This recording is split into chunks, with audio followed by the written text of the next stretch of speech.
కడుపు నిండా అన్నం పెట్టి మన గురించి ఆలోచించి మన మంచి చెడు ఆలోచించిన నాయకుడు కేసీఆర్ గారు, కేటీ రామారావు గారు.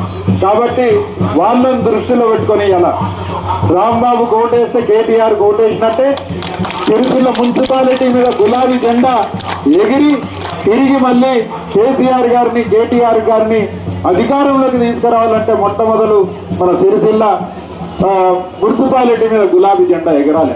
ఖచ్చితంగా ఎగురుతుంది, ఎవడు ఆపలేడు. ఇలా ఎవడు అవునన్నా కాదన్నా ఖచ్చితంగా సిరిసిల్ల మీద మున్సిపాలిటీ మీద గులాబీ జెండా ఎగురుతుంది. 13వ తేదీ నాడు మన చైర్పర్సనే, ఇవాళ బీఆర్ఎస్ చైర్పర్సనే అందులో ఉంటాడు.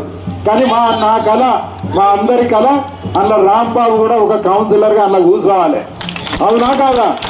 మనోడు 10 ఏళ్ళు మనతోని పనిచేసి పదవి ఉన్నా లేకున్నా ఎప్పుడు మీతోనే ఉండి ఇక్కడ మీతో పాటు మీ మంచి చెడు సుఖంలో దుఃఖంలో మీతో ఉన్నోడు మన రాంబాబు గారు.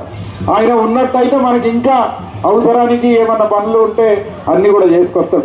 చైర్పర్సన్ మనోడు ఉన్నా ఈ వాడకట్టు నుంచి మన ప్రతినిధి ఉన్నట్టయితే మనకి ఇంకా డెవలప్మెంట్ కోసం ఇంకా చాలా అల్కగా ఉంటుంది, సునాయాసం అవుతుంది. కాబట్టి మన 11వ తేదీ నాడు మన 3వ నంబర్ రాంబాబు గారి కారు గుర్తు మీద మీరు పెద్ద భారీ మెజారిటీ ఇచ్చి ఆయన కారు గుర్తు పైన ఓటేసి గెలిపిస్తారని నేను కోరుకుంటూ, ఎందుకంటే మీ అందరినీ చూస్తున్న అర్ధ గంటకెళ్ళి అందరి ముఖంలో ఇంకా ఇంత సాయంత్రం అయినా ఇక తిరిగి అలసిపోయినా కానీ ఆనందం కనబడుతూ ఉంది రాంబాబుని గెలిపియాలని. అవునా కాదా? అందరు గెలిపిస్తారు. ఒకసారి తేలివాటలు అందరు గెలిపిస్తారు. మీరు ఉన్నోళ్ళు ఇక్కడ అందరూ ఒక్కరికొకటి చేస్తే ఆయనతో డబ్బా నిండుతుంది. మనదే డబ్బా, గ్యారంటీ డబ్బా మనదే.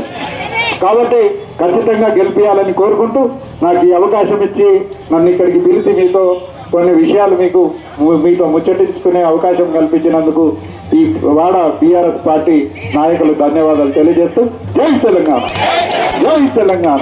కారు గుర్తుకే కేసీఆర్ గారి నాయకత్వం, కేటీఆర్ గారి నాయకత్వం. జై తెలంగాణ.